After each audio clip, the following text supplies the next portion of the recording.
नमस्कार दोस्तों, स्वागत है आपका स्टडी फॉर सिविल सर्विसेज में। वीडियो को पूरा देखिए। कोई भी आपका फीडबैक है, कोई सजेशन है, तुरंत वीडियो में कमेंट करके जरूर बताइए। अच्छा लगे तो वीडियो लाइक जरूर कर लीजिए और ऐसे वीडियो लगातार फ्री में पाने के लिए चैनल को तुरंत सब्सक्राइब कर लीजिए और बेल आइकन को जरूर टैप कर लीजिए ताकि आगे भी सारे वीडियो आपको मिलते रहे। यूट्यूब में फॉलो करते हैं तो प्लीज ये वाला फ्री टेलीग्राम चैनल जरूर ज्वाइन कर लीजिएगा। सारे नोटिफिकेशन, सारे अपडेट यहीं पे आते हैं, ध्यान रखिएगा। स्टडी फॉर सिविल सर्विसेज का कोई भी पेड ग्रुप अगर आपको ज्वाइन करना है तो सिर्फ 856480560660897523864455 यही नंबर है हमारे, सिर्फ जहां पे कॉल या व्हाट्सएप कर सकते हैं। इंस्टाग्राम पे हमारा पेज जरूर फॉलो कर लीजिएगा, स्टडी फॉर सिविल .सर्विसेज है। ट्विटर पे हमको जरूर फॉलो कर लीजिएगा, @स्टडी फॉर सिविल्स है। सारे क्वेश्चन अटेम्प्ट करिए और स्कोर अपना तुरंत कमेंट करके बताइए। नमस्कार दोस्तों, स्वागत है आपका स्टडी फॉर सिविल सर्विसेज में।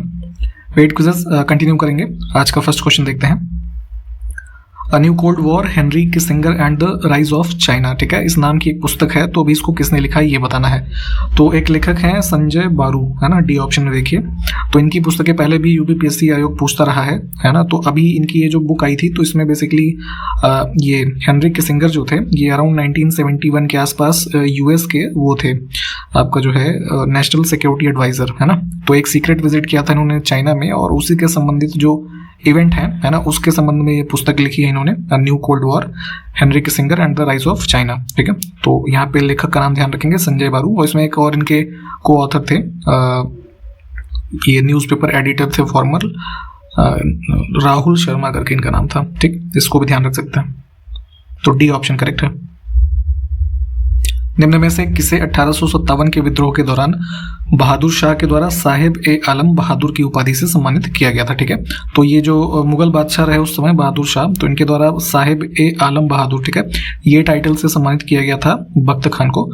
तो जो 1857 के रिवोल्ट के टाइम पे ईस्ट इंडिया कंपनी के अगेंस्ट जो इंडियन फोर्सेज इनके अंतर्गत काम कर रही थी, है ना, तो उसके कमांडर इन चीफ ये बख्त खान थे। तो यहाँ पे जो है इनको ये टाइटल दिया गया था, तो ध्यान रखेंगे ऑप्शन ए।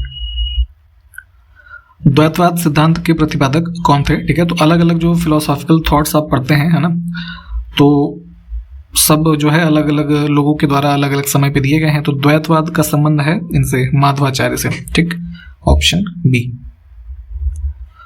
नागालैंड तथा मणिपुर की जो सीमा है उस पर स्थित घाटी बताना है कौन सी है। तो इधर म्यांमार से लगने वाले जो ये स्टेट्स हैं अरुणाचल प्रदेश के नीचे, नागालैंड और मणिपुर, तो यहाँ पे जुकू वैली है। ठीक, मैप में इसको लोकेट कर लीजिएगा एक बार। किस बौद्ध संगीत में बौद्ध धर्म महायान और हीनयान संप्रदायों में विभाजित हो गया था? ठीक है, तो 4 बुद्धिस्ट काउंसिल्स के बारे में आप पढ़ते हैं। तो जो सबसे लास्ट वाली हुई 4th 72 AD में, कहाँ पे हुई थी? कुंडलवन, कश्मीर में। पैटर्नेज किसका था इसमें? कुषाण किंग कनिष्क का। ठीक है, तो यहाँ पे ये डिवीजन हुआ था इसमें, डी ऑप्शन। भारतीय संविधान में संसद के दोनों सदनों की संयुक्त बैठक का प्रावधान किस देश के संविधान से प्रेरित है? तो लोकसभा और राज्यसभा का मान लीजिए किसी एक चीज में डिस्टिंक्शन है कि जो सामान्य कोई बिल होगा ना, कॉन्स्टिट्यूशनल अमेंडमेंट बिल या कोई विशेष विधेयक जो है उस पर ज्वाइंट सिटिंग नहीं हो सकती। सामान्य विधेयक पे के ऐसे मामले में ज्वाइंट सिटिंग का प्रावधान हो सकता है दोनों सदनों का, जो कि हमने लिया है ऑस्ट्रेलियन कॉन्स्टिट्यूशन से। ठीक, और ज्वाइंट सेशन का जो अध्यक्षता की जाती है वो लोकसभा के स्पीकर करते हैं, ये आपको पता होगा। तो कॉन्स्टिट्यूशन, इंडियन कॉन्स्टिट्यूशन का जो 5th पार्ट है उसके किस आर्टिकल में ये प्रावधान मेंशन है, जरा बताइए। तो पहले भी आपको ये कई बार बताया गया है। स्टेट ऑफ नागालैंड जो है नॉर्थ ईस्ट में, वो भारत का 16वां राज्य कब बना था ये बताना है। ठीक है, तो 1963 जो है इसके अस्तित्व में आने का डेट है 63 का 1 दिसंबर। ठीक, बाबा बुदन की पहाड़ी किस राज्य में स्थित है ये बताना है। ठीक है, तो ये वेस्टर्न घाट का आप जो एरिया देखते हैं तो कर्नाटक में है ना, this is a part of western Ghats. तो सी ऑप्शन को चूज करेंगे। नेक्स्ट है कि पड़ोसी देश जो भारत का है बांग्लादेश, तो उसके साथ कितने भारतीय राज्य जो हैं वो अपनी सीमा साझा करते हैं? तो इंटरनेशनली देखेंगे आप तो सबसे बड़ी बाउंड्री जो भारत की है वो बांग्लादेश के साथ ही है, 4000+ किलोमीटर्स की। ठीक, तो देखेंगे अब जैसे इधर से देखिए तो वेस्ट बंगाल से लगती है बाउंड्री, फिर असम, फिर जो है मेघालय, त्रिपुरा और मिजोरम। तो 5 राज्य हो गए। ठीक है, स्वतंत्र भारत की प्रथम औद्योगिक नीति की घोषणा किस वर्ष में की गई थी? ठीक है, तो फर्स्ट इंडस्ट्रियल पॉलिसी जो अनाउंस की गई आफ्टर इंडिपेंडेंस 47 के बाद, तो 1948 में श्यामा प्रसाद मुखर्जी जो है इन्होंने अनाउंस किया था इसको। ऑप्शन ए को चुनेंगे। दक्षिणी आल्प्स पर्वत किस देश में स्थित है, ये बताना है। ठीक है, तो यहाँ पे ऑस्ट्रेलिया के नीचे न्यूजीलैंड है ना, तो न्यूजीलैंड का जो ये साउदर्न आइलैंड वाला एरिया है, यहाँ पे साउदर्न आल्प्स स्थित है। ठीक, बी ऑप्शन। अक्टूबर में जारी प्लास्टिक अल्टरनेटिव रिपोर्ट 2022 के अनुसार देश में प्लास्टिक कचरा उत्सर्जन के मामले में उत्तर प्रदेश जो है किस स्थान पर है। तो ये रिपोर्ट आई थी अभी हाल ही में, तो इसमें जो टॉप पोजीशन पर था प्लास्टिक कचरा जो उत्सर्जन के मामले में, वो था महाराष्ट्र। ठीक, और उत्तर प्रदेश की रैंकिंग थी इसमें 8वीं। ठीक है, सी ऑप्शन को चुनेंगे। एक चीज़ ये ध्यान रखिएगा कि प्लास्टिक को एज एक कैटेगरी थी कि plastic waste per capita removal के मामले में जो फर्स्ट स्टेट था वो गोवा है। ठीक, हाल ही में एशिया की पहली पैथोजन रिडक्शन मशीन जो है, इसका लोकार्पण उत्तर प्रदेश के किस शहर में किया गया। तो काफ़ी इंपॉर्टेंट फैक्ट है, एशिया की पहली ऐसी मशीन है ना, तो इसको लोकार्पण किया गया है इसका लखनऊ में किंग जॉर्ज मेडिकल यूनिवर्सिटी जो है ना, वहाँ पे, और इनॉग्रेट किया था चीफ मिनिस्टर योगी आदित्यनाथ ने। 2 से 4 नवंबर 2022 तक इंडिया फूड एक्सपो, ठीक है, इसका आयोजन किस शहर में हुआ। तो ये यूपी में ही हुआ है, लखनऊ में, ऑप्शन डी। 20 से 23 अक्टूबर 2022 के मध्य देखिए आयोजित पहले खेलो इंडिया महिला जूडो नेशनल लीग, ठीक है, तो फर्स्ट एडिशन है जूडो के खेल का, खेलो इंडिया महिला जूडो नेशनल लीग। इसकी मेजबानी किस शहर में हुई, तो इसको दिल्ली में किया गया था। हाल ही में केंद्रीय रेल मंत्री अश्विनी वैष्णव ने किस रेलवे स्टेशन पर भारत के पहले एल्यूमिनियम फ्रेट रैक, यानी कि जो माल गाड़ियां होती है ना, तो उसका जो पूरा एक रैक होता है, जितने भी डिब्बे होते हैं, तो ऐसे डिब्बे अब बने हैं फर्स्ट टाइम एल्यूमिनियम से। ठीक, तो इस रैक को यहाँ पे कोड वर्ड दिया गया है कि रैक 61। अब ये आगे देख लीजिए इसको, ठीक है, तो इस कोड वर्ड के साथ पहला एल्यूमिनियम फ्रेट रैक जो है, इसका उद्घाटन किया गया था इनके द्वारा, अश्विनी वैष्णव के द्वारा, भुवनेश्वर रेलवे स्टेशन पे। ठीक,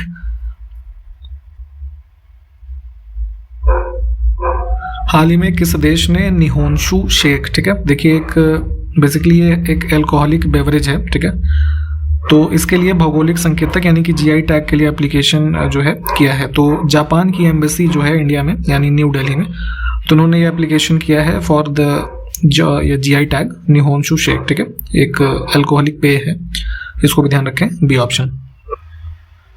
ओरल रिहाइड्रेटेड सॉल्यूशन उपचार का सर्वप्रथम प्रयोग करने वाले डॉक्टर दिलीप महालनोबिस का निधन हो गया अभी हाल ही में, अक्टूबर के मंथ में। तो थाईलैंड सरकार ने उन्हें किस वर्ष जो है प्रिंस महिडोल अवार्ड से सम्मानित किया था, ठीक है, तो यहाँ पे खैर इसका उत्तर देख लीजिए, 2006 होगा, प्रिंस महिडोल अवार्ड से इनको सम्मानित किया गया था थाईलैंड की सरकार के द्वारा।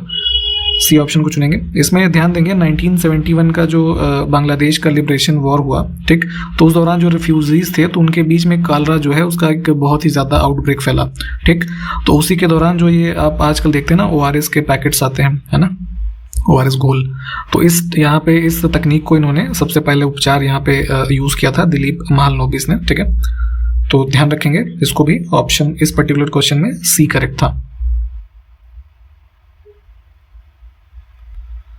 हाल ही में खबरों में रहा कामिकेज ड्रोन जो है, इसको किस देश के द्वारा निर्मित किया गया है, तो क्यों चर्चा में था जरा कमेंट करके बताइएगा, तो है ना, ईरान में बनाया गया है इसको।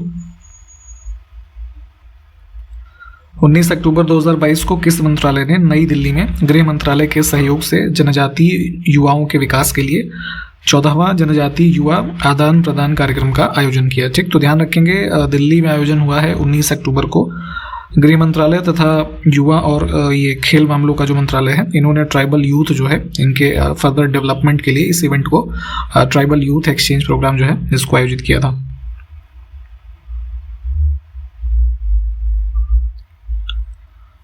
16 नवंबर से 19 दिसंबर तक लगभग 1 महीने से ज़्यादा तक वाराणसी में 1 माह तक चलने वाले काशी तमिल संगमम, है ना, एक ये कल्चरल इवेंट टाइप का है, तो इसका आयोजन किस मंत्रालय के तहत आयोजित किया जाएगा, ठीक, तो इसमें आयोजन में शिक्षा मंत्रालय प्लस जो बनारस में बनारस हिंदू यूनिवर्सिटी है, ये इसके होस्ट इंस्टीट्यूशन होंगे, तो इनके द्वारा इसको आयोजित किया जा रहा है। 24 अक्टूबर 2022 को भारत तिब्बत सीमा पुलिस यानी कि जो ITBP एक सिक्योरिटी फोर्स है, ठीक, तो इसकी स्थापना का जो है मतलब कौन सा स्थापना दिवस मनाया गया, तो इसका फाउंडेशन ईयर था 1962, ठीक है, तो अभी हमने जो इस बार मनाया है 61st मनाया है।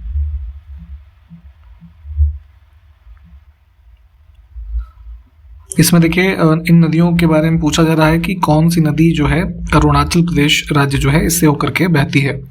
तो बराक जो है ये बहती है आपका मणिपुर, नागालैंड, मिजोरम, असम, ये सब में, अरुणाचल में है नहीं। तो 1 वाला काट दीजिए सब, है ना, तो बी ऑप्शन ही बच जाएगा।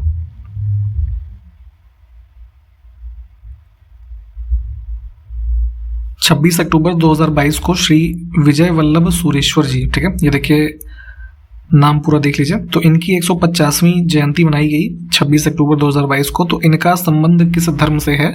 तो ये जो है जैन धर्म से संबंधित रहे। और अभी 26 अक्टूबर 2022 को ही प्राइम मिनिस्टर ने एक वीडियो संदेश के माध्यम से जो है यहाँ पे इनकी जयंती पे जो है संबोधन भी दिया था। तो ऑप्शन बी को हम चुनेंगे।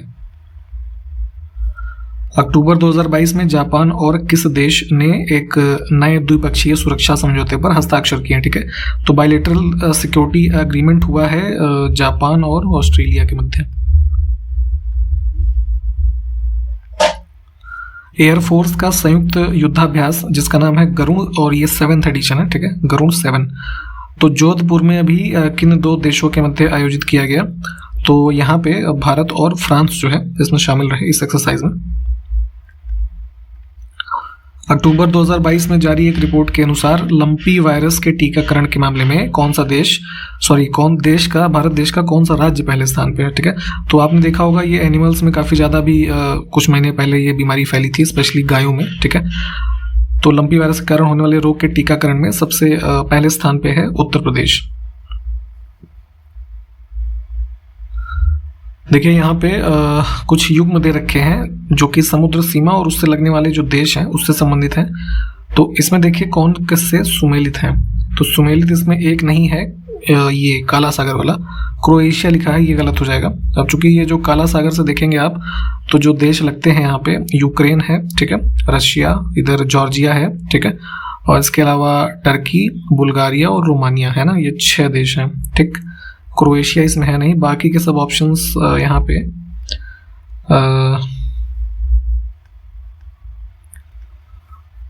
इसमें एक लाल सागर भी जो है ये भी सही नहीं है। सीरिया की बाउंड्री कहाँ लगती है इसमें, ठीक है। तो 2 और 5 को काट दीजिए, ठीक है। तो 1, 3 और 4 ये बच जाएगा। मैप पे इनको एक बार प्लीज लोकेट कर लीजिए, सारे जितने भी सीज हैं और कौन से देश उससे लगते हैं। इसमें देखिए कुछ अनुच्छेद दे रखे हैं। तो कौन सा एक लोक नियोजन यानी कि पब्लिक एम्प्लॉयमेंट, जैसे कि आप भी सरकारी नौकरी की तैयारी अगर कर रहे हैं तो इसके विषय में भारत के सभी नागरिकों को अवसर की समानता प्रदान करता है, ठीक है, राइट टू इक्वालिटी। तो फंडामेंटल राइट्स का जो पार्ट 3 है उसका आर्टिकल 16 जो है ये पब्लिक एम्प्लॉयमेंट में इक्वल अपॉर्चुनिटी की बात करता है। अब इसमें देखिए कौन सा कथन सही नहीं है, ठीक है। तो 4 अलग अलग स्टेटमेंट लिखे हैं। तो गलत जो है वो देख लेते हैं। विद्युत आवेश का एसआई मात्रक एम्पियर लिखा है, ये गलत है। इलेक्ट्रिक चार्ज का अगर आप एसआई यूनिट देखेंगे तो वो कूलम होता है, ठीक। बाकी के ऑप्शंस ठीक है, इनको पढ़ के आप एक बार देखें जरूर।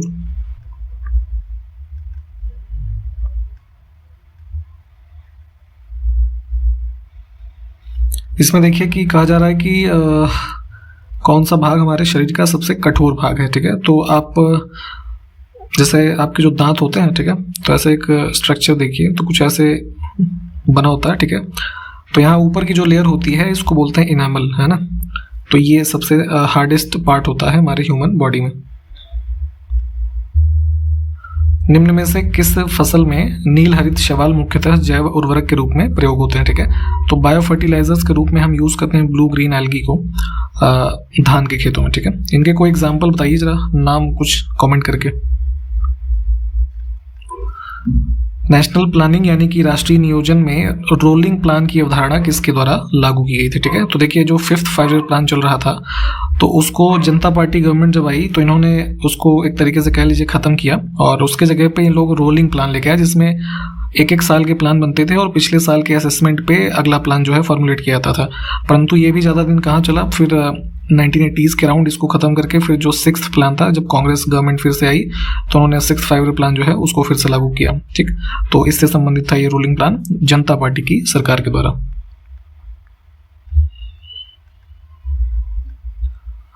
निम्न में से कौन सा तत्व हमारे शरीर में अम्लीयता तथा क्षारकता के बीच संतुलन बनाए रखता है? ठीक है, तो बॉडी के अंदर जो है चूंकि एसिडिक और जो बेसिक कंटेंट है उनके बीच में बैलेंस होना चाहिए, अदरवाइज आपका जो है कह लीजिए तबीयत ही नहीं सही होगी। एसिडिक आप हो जाएंगे तो जैसे खाना वाना नहीं पचता ना, कई बार एसिडिटी हो जाती है, तो ऐसे स्थिति में बॉडी को जो है इन दोनों के बीच में मेंटेन करता है ये फास्फोरस।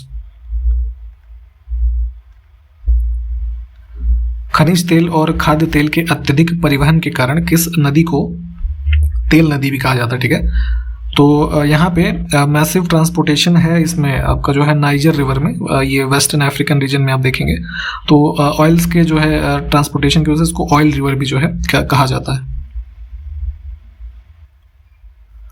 9वां वार्षिक भारत स्वीडन इनोवेशन डे, ठीक है, जो यूरोप में देश है स्वीडन, ठीक है, तो भारत और स्वीडन इनोवेशन डे 2022 किस दिन मनाया गया ये बताना है। तो यहाँ पे इसको ऑर्गेनाइज किया गया है 27 अक्टूबर को, 9th एडिशन है और इसको यहाँ स्टॉकहोम में किया गया है ना, स्टॉकहोम स्वीडन में।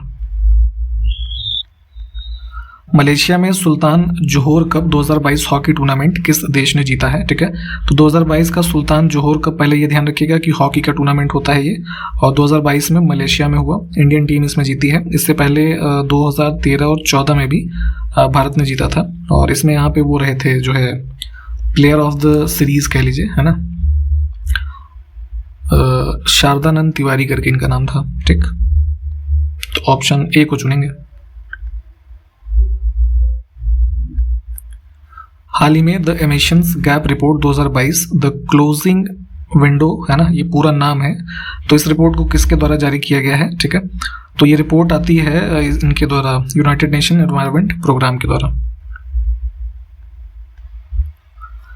UNHCR, ठीक है, ये एक United nation high commissioner for refugee जो संगठन है, ठीक है, तो इनकी रिपोर्ट के अनुसार 2022 की पहली छमाही में, ठीक है, जो फर्स्ट 6 मंथ बीते हैं, तो उसमें दुनिया भर में लगभग कितने मिलियन लोग जबरन यानी कि उनको जबरदस्ती विस्थापित किया गया है? ठीक, तो ऐसे लोगों की कुल संख्या यहाँ पे जो पहली छमाही में आई है वो है लगभग 103 मिलियन। भारत, मोजाम्बिक और तंजानिया, ठीक है, देखिए 3 देश हैं यहाँ पे, तो इनके बीच त्रिपक्षीय नौसैन्य अभ्यास यानी कि नेवल एक्सरसाइज है, IMT, है ना, त्रिलाट करके है, ठीक है, इंग्लिश वर्जन इसका देख लीजिएगा। तो इसका पहला संस्करण इस साल आयोजित किया गया है 27 अक्टूबर 2022 को, तो किस देश में आयोजित हुआ? तो तंजानिया में हुआ है ये। ठीक,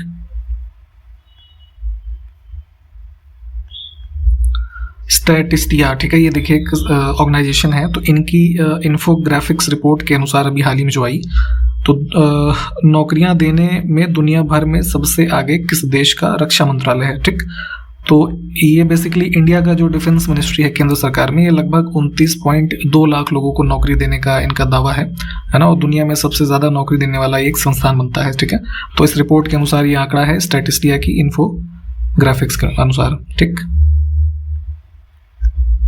हाल ही में राष्ट्रीय एकता दिवस 2022 किस दिन मनाया गया? ठीक है, तो नेशनल यूनिटी डे, ठीक है, भारत में मनाते हैं सरदार वल्लभ भाई पटेल जी की जो बर्थ एनिवर्सरी होती है, ठीक, 31 अक्टूबर को प्रतिवर्ष, और 2014 से इसको डिक्लेयर किया गया है यूनिटी डे के रूप में। ठीक है, तो तब से ये मनाया जा रहा है, क्योंकि आपको पता ही है कि आज़ादी के बाद जितने भी प्रिंसली स्टेट्स थे भारत में, ठीक है, तो उनको भारत संघ में इंटीग्रेट करने में इनका सबसे ज़्यादा रोल रहा, तो इन्हीं सब के रूप में नेशनल यूनिटी डे जो है इसको डिक्लेयर किया गया। नेक्स्ट है, हाल ही में अंतर्राष्ट्रीय ऊर्जा एजेंसी द्वारा विश्व ऊर्जा आउटलुक 2022 रिपोर्ट जारी किया गया, तो यह रिपोर्ट पहली बार किस वर्ष में प्रकाशित हुई थी ये बताना है। ठीक है, तो वर्ल्ड एनर्जी आउटलुक जो है इंटरनेशनल एनर्जी एजेंसी जो है ये रिलीज करते हैं, और 1998 से आ रही है रिपोर्ट।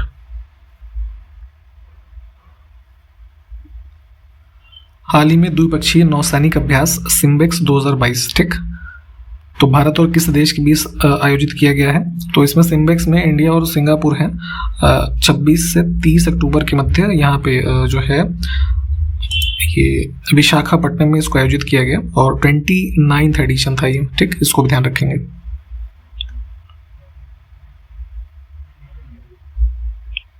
हाल ही में एम्प्लॉयमेंट आउटलुक ऑफ इंडिया, ठीक है, तो भारत में जो रोजगार के स्टैटिस्टिक्स हैं कुछ, उसके संबंध में एक रिपोर्ट आई है एम्प्लॉयमेंट आउटलुक ऑफ इंडिया इसको जारी किया है इन्होंने नेशनल स्टैटिस्टिक्स ऑफिस, राष्ट्रीय सांख्यिकी कार्यालय। हाल ही में किस भारतीय फिल्म ने 50वें सैटर्न अवार्ड्स 2022 में सर्वश्रेष्ठ अंतर्राष्ट्रीय फिल्म का पुरस्कार जीता है? ठीक है, तो काफ़ी एक्सपेक्टेड क्वेश्चन है ये भी। सैटर्न अवार्ड्स का आयोजन हुआ लॉस एंजलिस में भी, है ना, और इसमें ये RRR जो है ये इसके डायरेक्टर है SS राजामौली। ठीक है, तो इनकी ये फिल्म है, इसने ये पुरस्कार जीता है। ऑप्शन ए को चुनेंगे हम। ये हिस्टोरिकली भी जो है काफ़ी इंपॉर्टेंट है, इसके फैक्ट्स हैं इस मूवी के। जैसे अल्लूरी सीताराम राजू का नाम आपने हिस्ट्री में पढ़ा होगा, तो ब्रिटिशर्स के अगेंस्ट जो कुछ इवेंट्स हुए उससे संबंधित रही है, तो उसी पे आधारित कुछ ये फिल्म है ना। तो नाम ध्यान रखेंगे, इसने जीता है 50वां सैटर्न अवार्ड्स। ठीक, तो यहाँ तक हमने आज कंप्लीट किया है। सारे क्वेश्चंस आप देख लीजिए, जो पूछे गए होंगे प्लीज़ उसको बताइएगा। हम आपसे नेक्स्ट वीडियो में मिलेंगे, तब तक के लिए नमस्कार, जय हिंद।